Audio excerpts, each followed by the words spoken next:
ideas on the way the game's played, so giving him a lot of new information. And, you know, we've all got to compute new information. It's tough, isn't it? And it might not come You need to adapt.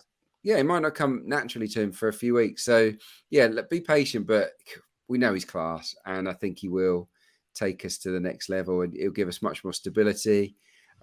He's all rounder. He's not just defensive. He'll have plenty when we have the ball.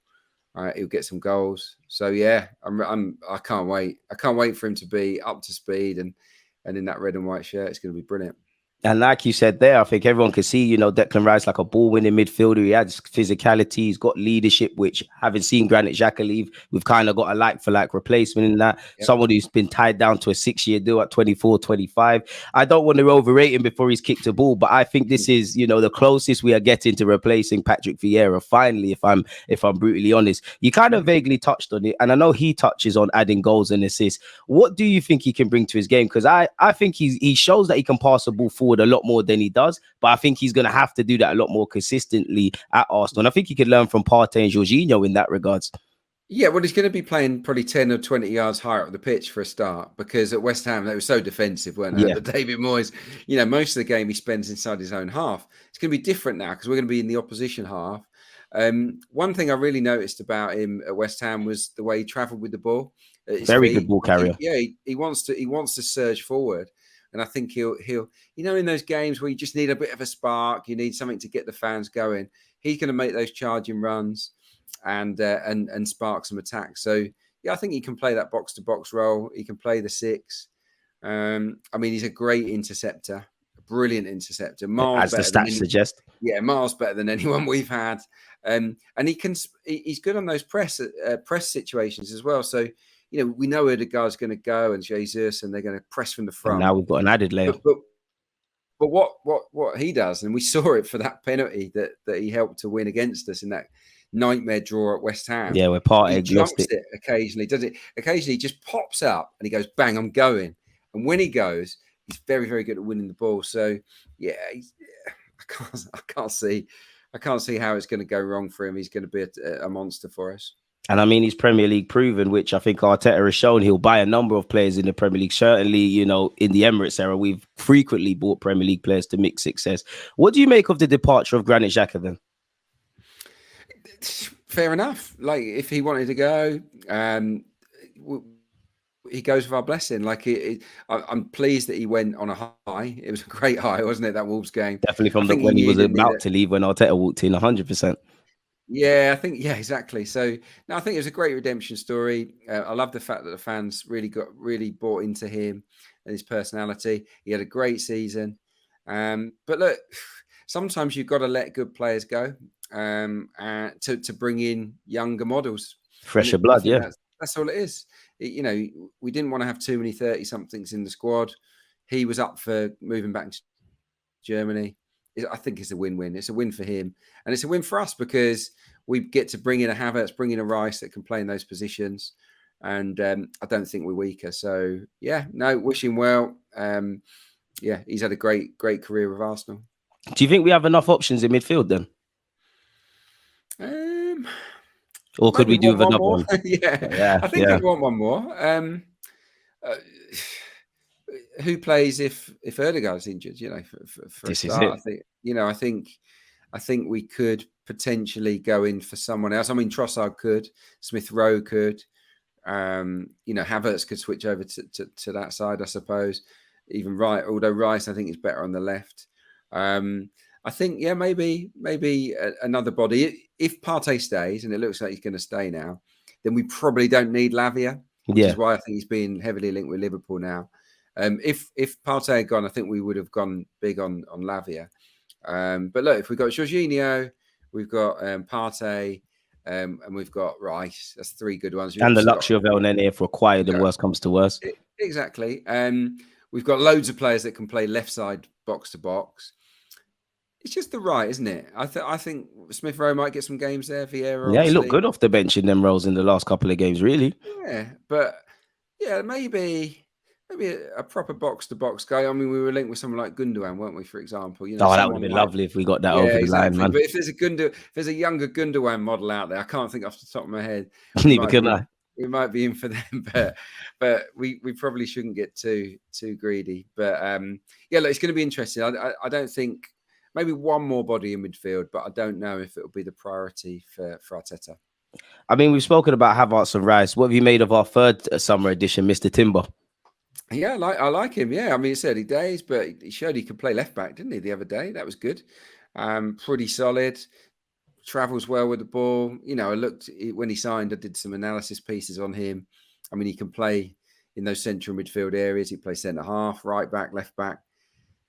He'll be fun. He's going to be good. He's snappy. He's quick. He's got aggressive, good football. Yeah, aggressive. Good football brain. Excellent passer. No one made more successful passes than him in the Dutch league last season. Wow. So yeah, so and no one. I think he was very, very high up on the list of forward passes as well. So he's not a sideways merchant. Where possible, he'll always look to try and go forward. So yeah, no, he's going to be great. I think probably if I'm Ben White, I'm a little bit nervous in terms. I was just going to ask you that, but you've answered it. Am I going to keep my place? I think that it's going to be a fair competition. I really like the White Saka combo, but hand on heart, maybe Timber might be the better, more natural right back. There might be more layers to his game there. Yeah, exactly. So, but will he be able to form the same rapport with Saka? Probably. I think we're going to see that position rotated quite a lot because for Timber, I don't see him. He's not going to oust Saliba. Saliba's going to play, isn't he? But maybe in the cup competitions we might see Timber or White play at centre half instead of Saliba, which is fun.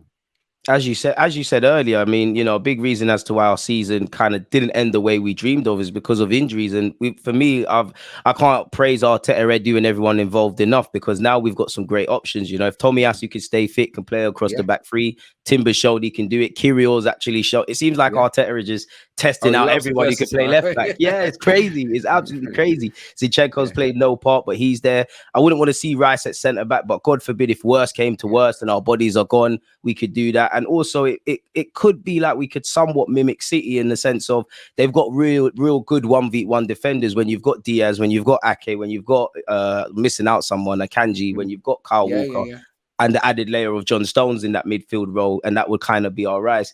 That would be amazing for us. What have you made of the new deals then? Because I think we've done good. We've not only brought in players, we've obviously tied down Nelson, Saliba, Saka, Martinelli, I believe Ramsdale as well, and there's talk of Benjamin White and Odegaard to follow suit.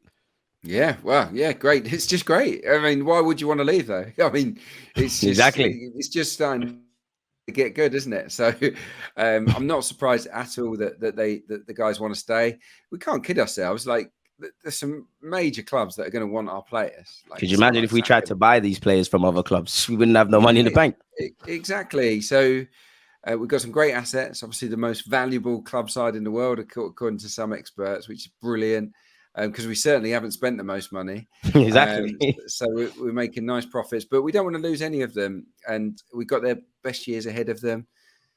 I mean, this is a very, very, very exciting time to be an Arsenal fan because, the bulk of the team are committed to long-term contracts. They're in their early 20s and they're hungry. They're loving the gaffer. They're ambitious. Yeah, I mean, yeah. But with that, comes a bit of pressure. So if we don't win a trophy, will the pressure start? Will people get onto them and say, well, look, to win trophies, you need to leave? Hopefully that won't be the situation, but it's something that might happen. Crossed. The other thing is if players do so well, other clubs are going to offer them silly money, aren't they? Or potentially offer us silly money. And, that they might ask the question every now and again. Someone like Mikel Arteta is going to be, if we're brilliant next season, they're all going to want him, aren't they? So, yeah, we've got to be careful. Nothing lasts forever. But hopefully Arteta and this group of players can stay as one for the next 3-4 years, and we can just top it up with quality additions along the way. That's the plan. As you said there. If we could supplement it with some quality, we're laughing. I mean, the nature of the business, not everyone's going to be here forever, but as long as we can create some memories, we've got their contracts tied down and we can get silly money, because the players we have at our club, with the way football is going, I've seen less players go for 50, 60, 70, 80, 100 million. If there's ever a scenario with the Martinelli, Salibas, etc., then if we could get that and reinvest and maybe, you know, have a next Declan Rice, that's a somewhat of a franchise signing, we're laughing. My last question for you would be in terms of outgoings. Why do you think, you know, we haven't really seen any outgoings, and what do you make of the outgoings? Because there's speculation over Pepe, Tavares, Lokonga, Mr. Balogun. Would you look to even utilize Balogun?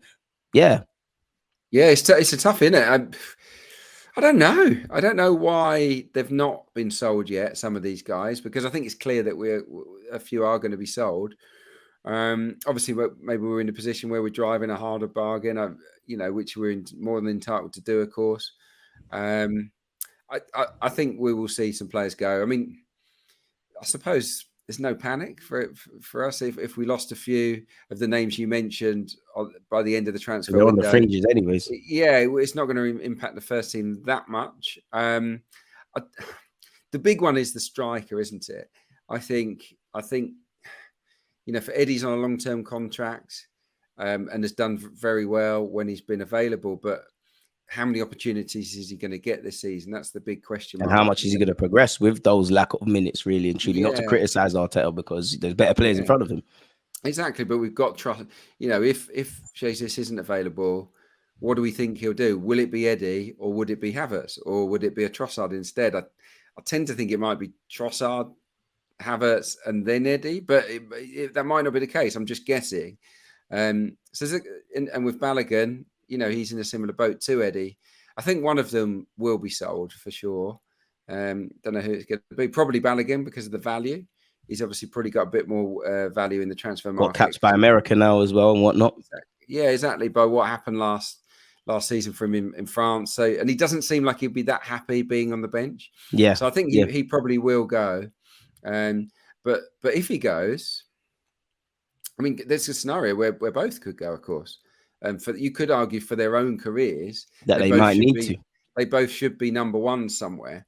And if that happens, then I think we would absolutely have to go out and get a really, really good young striker that's happy to develop with us over and be second fiddle at least initially. You're right.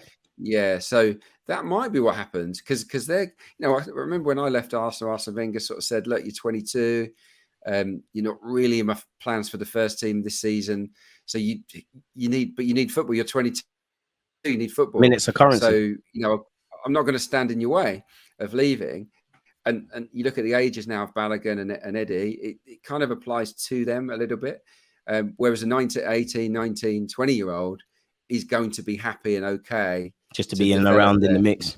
Yeah. So look, over the next, whether it happens this window, but it would not surprise me if over the next